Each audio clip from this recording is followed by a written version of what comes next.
So, dear students, good morning.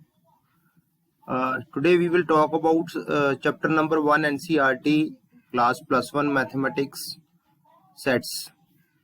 As you know, in everyday life, we often speak of collections of objects of a particular kind, such as a pack of cards, a crowd of people, a cricket team, etc.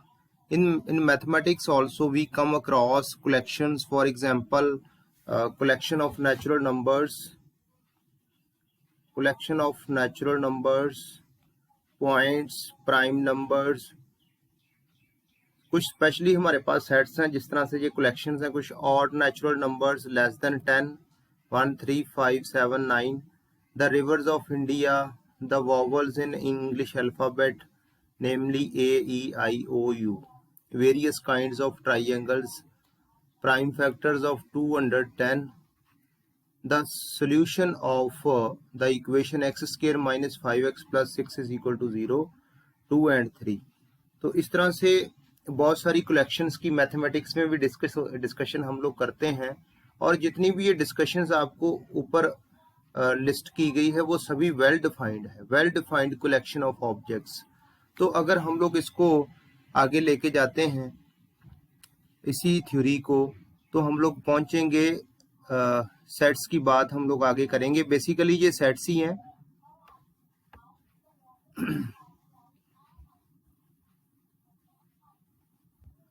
So we given below a few more examples of sets used particularly in mathematics. कौन कौन से sets use करते हैं already discuss हो चुका है ना. Set of natural numbers जिसको कैपिटल एन के साथ डिनोट करते हैं, set of integers, set of rational numbers, set of real numbers. ये सारी चीजें डिस्कस हो चुकी हैं. ये ऊपर पॉजिटिव साइन जो लिखा होता है ना, इट मीन्स पॉजिटिव इंटीजर्स. अगर क्यू के ऊपर पॉजिटिव लिखा है तो पॉजिटिव रैशनल नंबर्स. अगर आर के ऊपर पॉजिटिव साइन लिखा है तो set of positive real numbers. ये ध्यान में रखना है.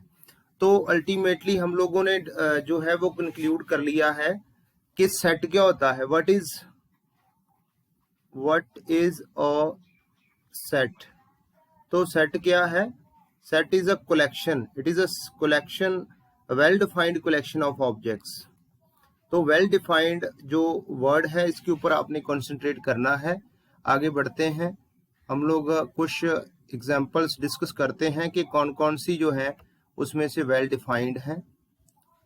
यस, ये एक चीज और आपसे शेयर करनी चाहता हूं कि अगर कोई सेट है हमारे पास, अगर ए उसका एलिमेंट है. देखो एक चीज ये है कि सेट जितने भी हैं उनको हम लोग कैपिटल अल्फाबेट के साथ डिनोट करते हैं, capital A, capital B, capital X, capital Y के साथ. और जो उसके अंदर एलिमेंट है जनरली हम लोग उनको स्मॉल अल्फाबेट्स के साथ डिनोट करते हैं, जैसे स्मॉल ए. अगर स्मॉल ए एलिमेंट है सेट ए का, तो उसको क्या बोलते हैं, किस तरह से रीड करते हैं? ए बिलोंग्स टू कैपिटल ए, कि जो स्मॉल ए है वो कैपिटल ए को बिलोंग करता है. और उसको अगर सिंबलिकली हमने रिप्रेजेंट करना हो तो एप्सिलॉन मैथमेटिक्स में ये सिंबल है. इसको कई बच्चे ई भी पढ़ना शुरू कर देते हैं. नहीं, ये एप्सिलॉन है. इसको बिलोंग्स टू का सिंबल हम लोग बोलते हैं. और ये हम लोग जहाँ इन रिटर्न नहीं लिखना चाहते, सिंबलिकली लिखना चाहते हैं, तो वहां पर हम लोग ये सिंबल यूज करते हैं, A belongs to capital A. इसी तरह अगर हम कहना चाहते हैं कि B is not an element of set A, तो उसको इस तरह से लिखा जाता है, B does not belongs to ये ए. इस तरह से इसको इन वर्ड्स लिखना है तो B does not belong to A. अब उसके बाद आता है कि कितने हमारे पास मेथड्स हैं किसी सेट को रिप्रेजेंट करने के. ध्यान से समझ लो. मान लो कोई सेट है जिसके अंदर 1, 2, 3, 4 एलिमेंट्स हैं. इसे बोलते हैं बेटे रोस्टर फॉर्म कह दो या टेबुलर फॉर्म कह दो. लेकिन इसी को अगर मैं सेट बिल्डर फॉर्म में लिखना चाहूंगा तो कैसे लिखूंगा? ये तरीका है X, where X is a natural number and x is less than 5 कह दो, जहां आप लेस देन इक्वल टू 4 कह सकते हो. ठीक है. तो इस तरह से हम लोग रिप्रेजेंट करते हैं सेट्स को अगर लिखना चाहें तो इस तरह से रिप्रेजेंट कर सकते हैं। अब बढ़ते हैं आगे।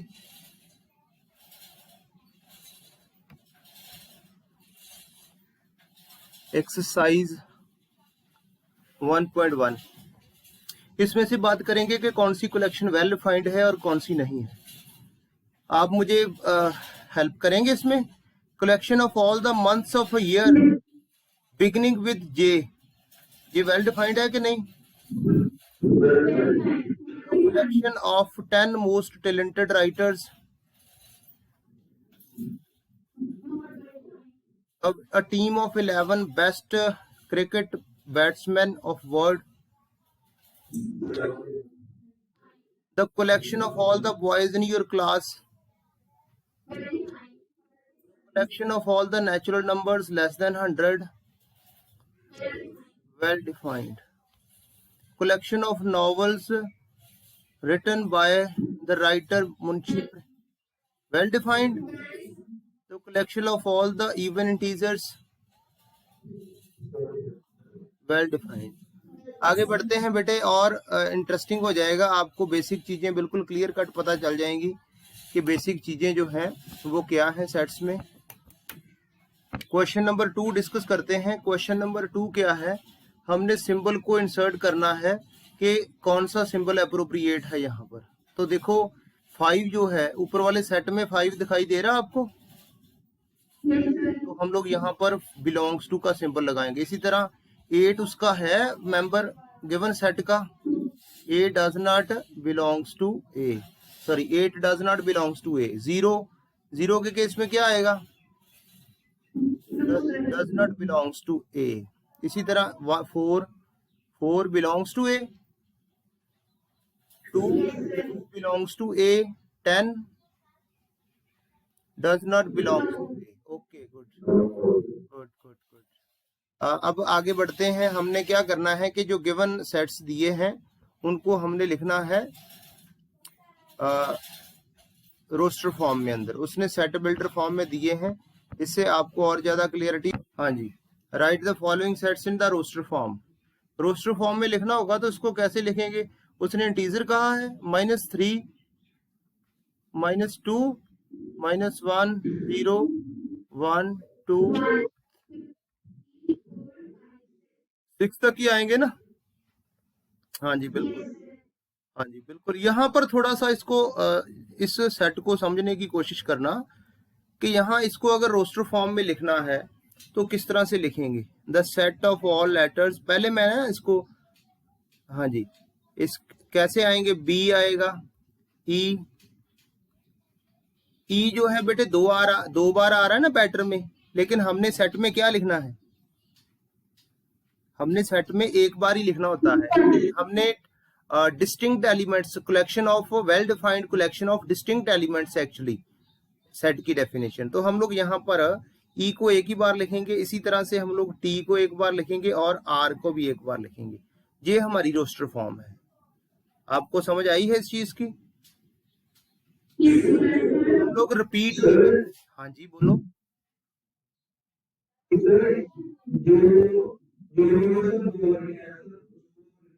नहीं करते बेटे, नहीं करते। नंबर को भी नहीं रिपीट करते, न्यूमरल कोई आ जाता है उसको भी रिपीट नहीं किया जाता, ठीक है? हम लोग एक ही बार लिखते हैं। मुझे लगता है कि बाकी जो है पार्ट इसके आप खुद कर लोगे। तो बेटे ये हमने इनको अगर सेट बिल्डर फॉर्म में लिखना है तो ये फर्स्ट सेट है 3, 6, 9, 12, इसको सेट बिल्डर फॉर्म में लिखते हैं तो क्या आएगा?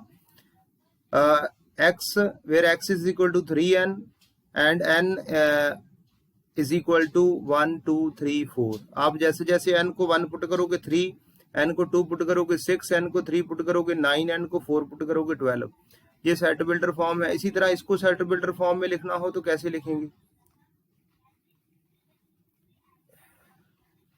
x where x is equal to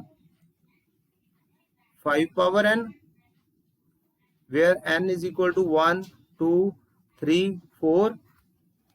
Is it okay? 5 1 put करोगे तो 5 आ जाएगा, 2 पुट करोगे तो 5 5 25, 3 पुट करोगे तो 5 5 5 125। अगर 4 पुट करते हो तो 5 into 5 into 5 4 टाइम्स वो 625 आ जाएगा। ठीक है, और भी तरीके हो सकते हैं इसको लिखने के, तो हम लोग it is one way to represent the above given roster form in the set builder form. तो बेटे हमने क्या करना है कि जितने भी ये सेट बिल्डर फॉर्म में हमें सेट दिया है, इसको हमने सारे एलिमेंट्स लिखने हैं। तो कौन कौन से पॉसिबल एलिमेंट्स आएंगे, पहले रोस्टर फॉर्म में लिख लेते हैं। -1/2 का क्या मतलब हो गया, 0.5 एक तरह से, 0.5 -0.5 less than x less than 4.5। तो -0.5 से बड़ा इंटीजर कौन सा होगा, 0 1 2 3 4, यही नहीं आएंगे एलिमेंट्स, बोलो।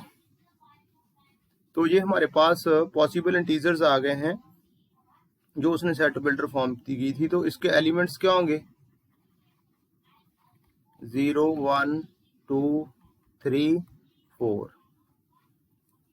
अब इसका दूसरा पार्ट भी कोई करना है, कौन सा पार्ट करना है बोलो, आप बता दो।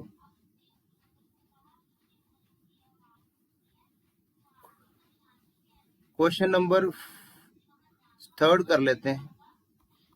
थर्ड पार्ट क्या है, c is equal to x where x is an integer, x is an integer such that x square less than or equal to 4। तो पहले इसको रोस्टर फॉर्म में लिख लो, कौन कौन से इंटीजर्स हैं जो लेस देन और इक्वल टू 4 हैं, -2 -1 0 1 2। सेटिस्फाई करेंगे सारे। लिस्ट ऑफ एलिमेंट्स कौन सी होगी, -2 -1 0 1 2।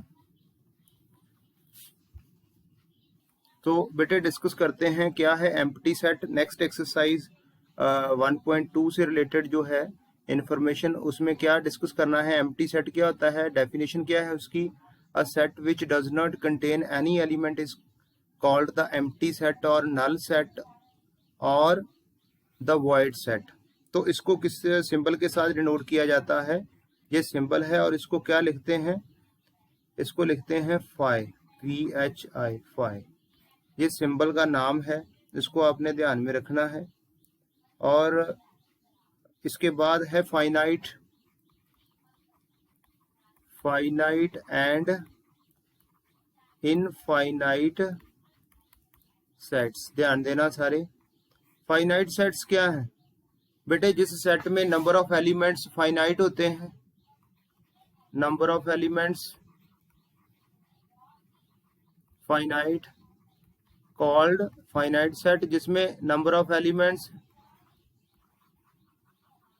इनफाइनाइट होते हैं, कॉल्ड इनफाइनाइट सेट। तो कोई बच्चा एग्जांपल दे सकता है मुझे फाइनाइट सेट की, नेचुरल नंबर्स 1 to 100, जहां आप कैसे कह सकते हैं कि number of students in your class, ये भी फाइनाइट सेट है। जहां हम कह सकते हैं number of members in our family, वो भी फाइनाइट सेट है। इनफाइनाइट सेट की क्या करेंगे डेफिनेशन, शाबाश। Set of natural numbers, number of stars in the sky, ठीक है, इस तरह से हम लोग एग्जांपल्स दे सकते हैं। तो इक्वल सेट्स है इसके बाद हमारे पास, इक्वल सेट्स, वैसे तो यहां से बिल्कुल क्लियर हो रहा है, लेकिन इसकी डेफिनेशन क्या कह रही है, two sets A and B are said to be equal if they have exactly the same elements the same elements and we write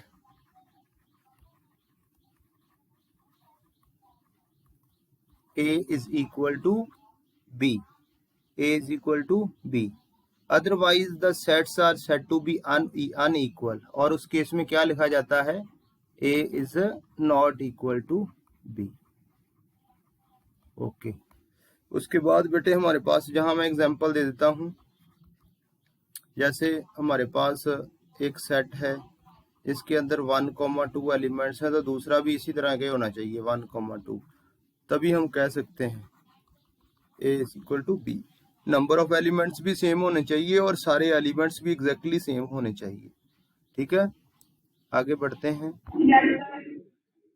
तो बेटे ये हम लोग डिस्कस कर रहे थे कि इसमें कौन सा सेट है, नीचे जो दिया है वो एम्प्टी सेट है। तो सबसे पहले उसने लिखा है set of odd natural numbers divisible by 2, तो ये नल सेट है, इसमें कोई भी जो है वो एलिमेंट नहीं आएगा, कोई भी ऑड नेचुरल नंबर नहीं होता जो डिविजिबल बाय 2 हो। जो डिविजिबल बाय 2 हो वो इवन नेचुरल नंबर होता है। इसी तरह सेट ऑफ इवन प्राइम्स, इसमें कितने एलिमेंट्स आते हैं तो बता सकता है? शाबाश, 2 ओनली। इसमें सिर्फ एक ही एलिमेंट आएगा, वो कौन सा आएगा? तो हमने क्या करना है, इसको नल सेट में कंसिडर करना है कि नहीं? नॉट, ये तो नल सेट नहीं है मेरे ख्याल, नॉट नल सेट। इसी तरह ये दो पैरेलल लाइंस के ऊपर कॉमन पॉइंट कितने होते हैं? एक लाइन ये हो गई, एक लाइन ये पैरेलल है, इनके ऊपर कोई कॉमन पॉइंट आएगा? कोई कॉमन पॉइंट नहीं आएगा, तो ये भी कौन सा हो गया फिर? Null set. नल सेट हो गया ना ये भी। तो ये 2.1 एक्सरसाइज का पहला क्वेश्चन हमने डिस्कस किया है। उसके बाद वो फाइनाइट और इनफाइनाइट सेट की बात करता है। दूसरा जो इसका पार्ट है वो ये है कि which of the following sets are finite और इनफाइनाइट। पहला सेट कौन सा है? स्क्रीन विजिबल है? Yes. Which of the following sets are finite और इनफाइनाइट? पहला है set of months of a year, उसमें फाइनाइट सेट है। Set containing elements 1 2 3 up to so on, infinite set है। Set containing elements 1 2 3 up to 100, finite set है। इसी तरह third question है state whether each of the following set is finite और infinite. इसको भी बताना है हमने। ये इसमें से कौन सा फाइनाइट है? थर्ड क्वेश्चन में the set of lines which are parallel to X axis, जो एक्स एक्सिस के पैरेलल होती हैं या इनफाइनाइट होती हैं। Set of numbers which are multiple of 5,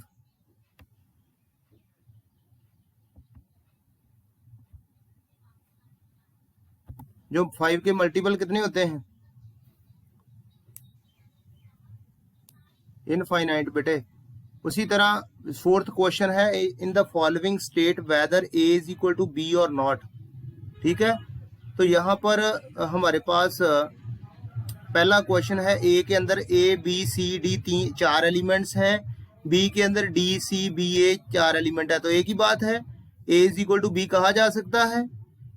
इसी तरह सेट दूसरा इसी का पार्ट है, उसमें ए के अंदर 4 8 12 16 है एलिमेंट्स, लेकिन हमारे पास राइट हैंड साइड जो दूसरा बी सेट दिया है उसमें एक एलिमेंट डिफरेंट है, पहले में 12 है उसमें 18 है। A is not equal to B. इस केस में हम कह सकते हैं A is equal to B, और इसमें कहेंगे A is not equal to B. ठीक है, और इसी तरह से अब आपने बाकी क्वेश्चंस खुद कंप्लीट करने हैं। ये जो एक्सरसाइज है वो क्वेश्चन नंबर 4 तक कंप्लीट कर लेनी है, टाइम हो गया है। ठीक है क्लास का।